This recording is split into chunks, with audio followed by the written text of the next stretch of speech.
అంబటి రాంబాబు అరెస్టుపై ఆయన కూతురు అంబటి శ్రీజ సంచలన వ్యాఖ్యలు చేసింది. దేవుడు తన పక్షాన ఉన్నాడని, రాళ్లు విసిరినా అవి పువ్వులే అవుతాయని చెప్పారు. తన తండ్రికి గుడికి వెళ్లి తిరిగి వస్తుంటే కొందరు టీడీపీ వాళ్ళు కర్రలతో దాడి చేసే ప్రయత్నం చేశారని దూషించారని చెప్పింది. ఈ సమయంలో తన తండ్రి కూడా ఆగ్రహానికి గురై నోరు జారని, ఇంటికి వచ్చి పశ్చాత్తాపడ్డారని తెలిపింది. మీడియా సమావేశంలో క్షమాపణలు చెప్పారని, అయినప్పటికీ టీడీపీ వాళ్ళు దాడి చేశారని మండిపడింది. ఇదంతా వెనకుండి నడిపించింది ఓ డాక్టర్, టీడీపీ కేంద్ర మంత్రి అని ఆరోపించారు. వెంకటేశ్వర స్వామి అండ ఉన్నంత వరకు మీరు వేసే ప్రతి రాయి పువ్వుగానే మారుతుందని శ్రీజ చెప్పారు.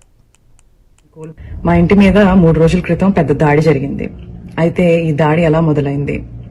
రాంబాబు గారు గుడికెళ్ళి తిరిగి ఇంటికి వస్తుంటే కొంతమంది టీడీపీ వాళ్ళు కర్రలు పట్టుకుని, రాళ్లు పట్టుకుని ఫిజికల్ అటాక్ కి వస్తూ థ్రెటన్ చేస్తూ ఆయన రెచ్చగొట్టే ప్రయత్నం జరిగింది. కొంత బూత్ పదజాలం వాడుతూ ఒక మహిళ. అన్ఫార్చునేట్ గా, దురదృష్టవశాత్తు రాంబాబు గారు అదే మాటని తిరిగి అనేశారు.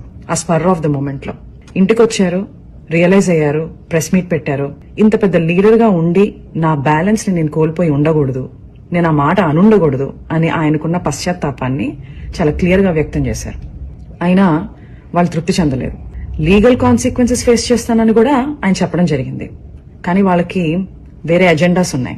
టీడీపీ గూండాలు తండోపతండాలుగా 9 నుంచి 10 గంటల పాటు నిర్విరామంగా మాట అన్న మనిషి మీద అటాక్ మాత్రమే కాదు, ఆయన కుటుంబం మీద, ఏమీ తెలియని రాజకీయాలతో సంబంధం లేని మా మదర్, మా సిస్టర్స్, వాళ్ల పిల్లల మీద అటాక్ చేయడం జరిగింది. రాంబాబు గారిని అరెస్ట్ చేశారు.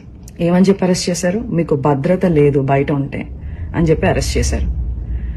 అరెస్ట్ చేసి చాలా కన్వీనియంట్ గా 4 గోళ్ల మధ్యలో బంధించి కాళ్ళు చేతులు పట్టుకుని ఫిజికల్ గా హెరాస్ చేయడం జరిగింది.